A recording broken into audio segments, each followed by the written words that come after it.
Hey everybody, this is GGB. Today we're going to be getting into Thursday basketball and what upset I think we're going to hit today. I'm having a perfect week so far. Obviously, I didn't record Monday, but Tuesday and Wednesday picked the biggest upset of the day. We got two upsets yesterday, so we'll go over them. We were close on hitting a lot, actually. Louisville gave Virginia a game, and if they didn't have the worst management ever at the end of a game situation, they had a very realistic chance of upsetting Virginia at home. Xavier was literally a miracle tip-in away from upsetting Marquette on the road. And Fresno State almost eked out a victory over top 25 San Diego State at home. But unfortunately, we only ended up with two top 10 upsets, mine being the biggest upset of the ones I've picked. We'll start in the SEC. Alabama was upset by Tennessee. Why is this super important? Tennessee wins. They moved to 9-4 and now have sole possession of third place. Remember what I was saying before? If they lost, what would happen? They would have fell to 8-5, and it would have been a tie between Auburn and Kentucky and Tennessee for third place in the SEC. Despite being 2 games back on A&M still, Tennessee got a big victory. Talk about biggest winner of the night. Not only does A&M get a quality win over Arkansas that could possibly get them off the bubble, they are only 1 game back on Alabama, and remember, they still play Alabama, so A&M controls their own destiny for at least getting a share of the SEC. Craziness. Weirdly enough, A&M's tied for the hottest team in the SEC, winning 4 straight. The only other team that's won 4 straight is Vandy, and right now A&M's looking like a basketball team I would not want to play if I was any other team. We'll go to the Big Ten, and this is where we had the biggest upset of the day. By the way, Alabama falls, which makes for, the 7th number 1 team to fall? Purdue fell twice, UNC fell twice, Houston fell once. 6th or 7th. No, actually, Purdue fell 3 times, I think, as number 1. So 5, 7, 8. I think this is the 8th, I believe, 8th number 1 team to lose this year. It's a crazy number. Number 1 seems more of a curse than an actual respect. But last night we had Northwestern and Purdue playing for the number 2 team in the Big 12. This doesn't seem like it would be a huge upset, mainly because it was at Northwestern, but Indiana was actually favored by 1. I think the spread closed actually at 2.5, Indiana. The Hoosiers were actually favored by a decent amount in this basketball game. Even though they had the same record, Indiana was supposed to win this one, and Northwestern took a commanding 21-point lead early before squandering it all.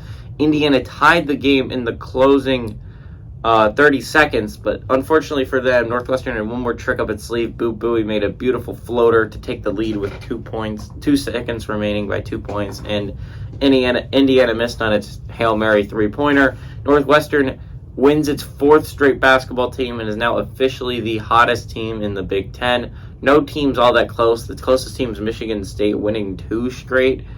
No one's as hot as Northwestern is right now. They take 2nd place in the Big Ten. Indiana falls to 9-6, and for right now, sole possession of 3rd place. We'll see how that shakes out today, though. Anyways, now that went over what happened yesterday, let's go over the games we have today. We have a good amount for you today. 8 top 25 basketball games today. At 6:30, we had number 3 Purdue, who's 23-3, traveling to Maryland, who's 17-8. Purdue only favored by 1 point on the Big Ten Network. 7 o'clock, we number 25 FAU, which is 24-2, traveling to MTSU, Middle Tennessee State, who's 15-11. FAU favored by 4.5 on CBS Sports Network. At 7 o'clock, we number 2 Houston, who's 23-2, traveling to SMU, who's 9-17. Houston favored by 15.5 on ESPN2.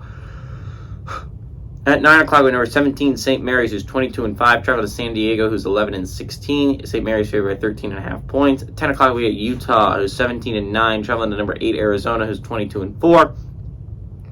Arizona favored by 11 on the Pac-12 Network. 11 o'clock, number 13 Gonzaga is 21-5, traveling to LMU, who's 17-10. Gonzaga favored by 8.5 points on CBS Sports Network. And at 11 o'clock, we have Stanford, who's 11-14, traveling to number 4 UCLA, who's 21-4. UCLA favored by 13.5 on ESPN2. We'll start off in the Big Ten. And as weird as this is about to say, right? If Purdue loses this basketball game, which not insane, not only will they have lost 2 in a row, they will have lost 3 of 4, and they will have dropped to 12-4. Keep in mind, Northwestern is 10-5. Northwestern would only be a game and a half back. A game and a half back from first place in the Big Ten, which is something that was unfathomable. Well, not that long ago that any team other than Purdue was going to win this thing. But after dropping 2 of 3, Purdue is on a skid. And Northwestern is suddenly in a position that they have a chance to win the Big Ten. Suddenly, Northwestern is a big Maryland fan tonight. I'll tell you who's not a big Maryland fan. Literally anyone not named Northwestern. Maryland, with a win, moves to 9-6 in conference and is tied for 3rd place with Indiana. Also, if you're a Maryland and Indiana fan, you're going to be watching the Iowa-Ohio State game. Iowa also has a chance to win and move to 9-6, and it could be, realistically, a 3-way tie for 3rd place atop the Big Ten with Indiana, Maryland, and Iowa all at 9-6. If Maryland was to lose this game, you fall to 8-7 if you're Maryland. Depending on what happens with Iowa, 1, 2, 3, 4, 5, 6, 7. You would be in a tie for 7th place. You would fall to 8-7. You'd be in a tie with Rutgers and Michigan. Possibly a tie for 6th place if Iowa was to drop as well. If you're a Michigan State fan, if you're an Illinois fan, you're rooting for both Maryland and Iowa to lose these basketball games. If you're a Northwestern fan, you're rooting for Maryland. That's really it. That's the Big Ten for you. Moving on to Conference USA. I don't believe I've ever talked about Conference USA. In my entire time doing this, I don't think I've ever talked about it, which is really kind of weird. But FAU sits at 14-1, has a commanding lead, but North Texas is not that far behind with a 12-3 record, having won 6 straight. North Texas, if FAU was to lose this basketball game, they'd still have 1st place, but it would be 14-2, and North Texas would be 12-3. North Texas would only be a game and a half back for 1st place in the Conference USA. And it would be another loss for FAU, which his goal is to have a good enough of a resume that they could possibly make it as a at-large bid. Middle Tennessee State's interesting. They sit at 8-7.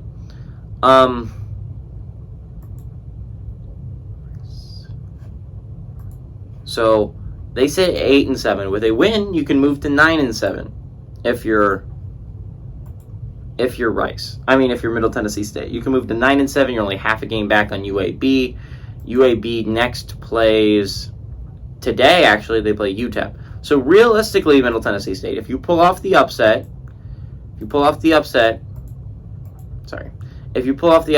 you can move into a tie for 3rd place in the Conference USA.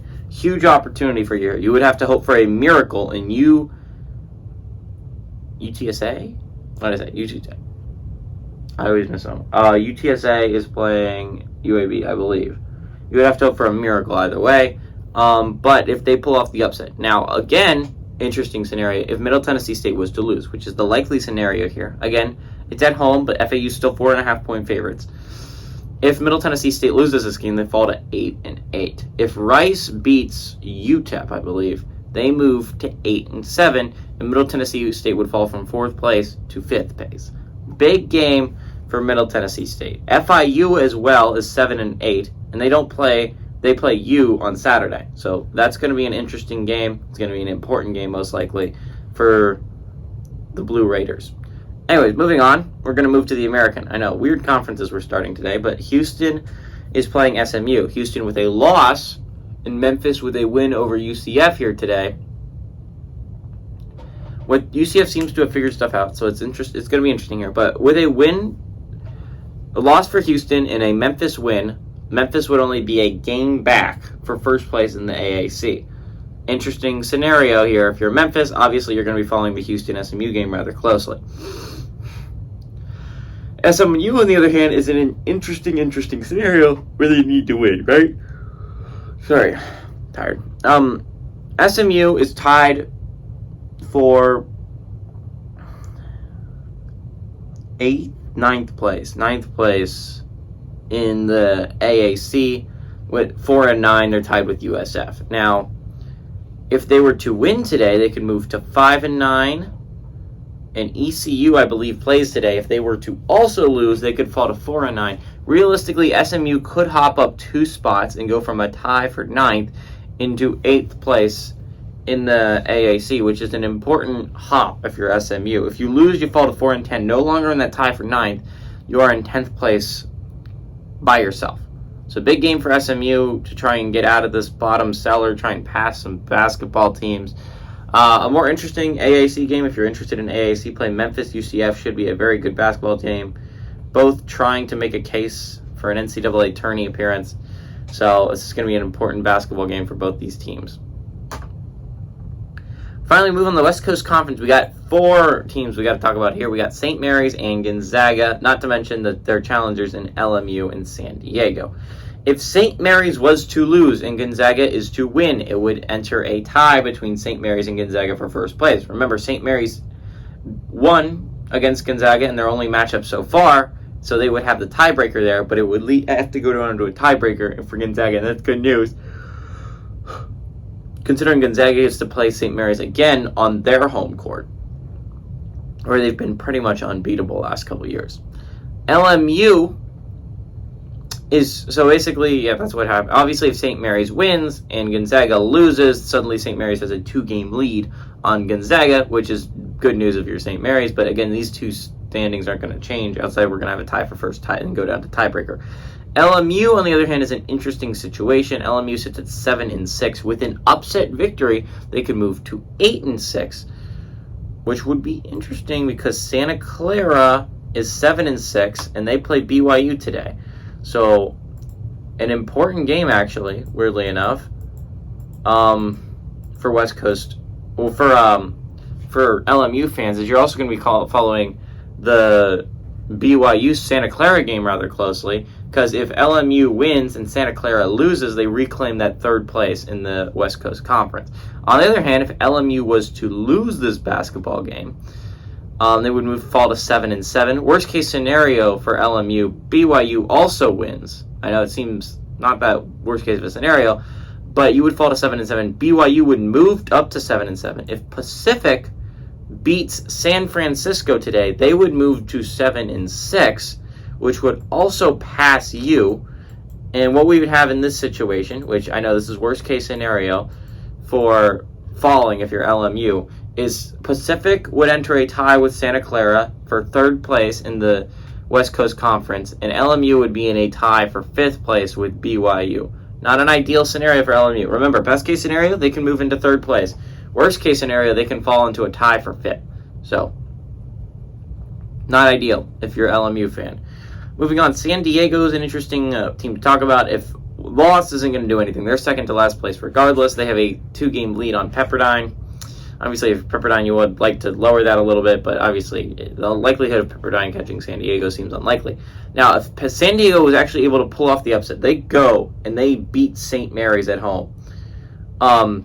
And realistically, San Fran plays Pacific today. San Fran could easily lose that one. And if Portland loses to Santa Clara okay, so we'll just talk about what affects today.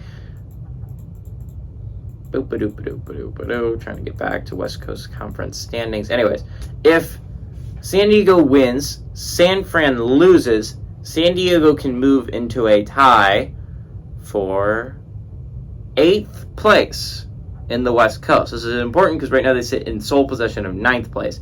And then you'd also be watching rather intently if you're a San Diego fan, if Portland loses to Santa Clara on Saturday. That could be a nice get for you if you're San Diego fans. That's basically what the West Coast is looking like. We'll move on to the last conference, and that's the Pac-12. We got 2 games going on here as well. Utah is taking on Arizona, and Stanford's taking on UCLA. Utah taking on Arizona is extremely important because if Utah gets this victory, not only will it force a tie in the Pac-12, they would both sit at 11-5 in conference, and they would both have a tie for 2nd place. Utah will have swept Arizona. Important game for Utah if they're trying to play their way onto the NCAA bracket. Utah Arizona is an important game. This is an important game for Utah to pick up on the road, move into not only a tie for second place, but you would win the tiebreaker with Arizona, considering you've swept them, and you would have second place in the Pac-12. Important game.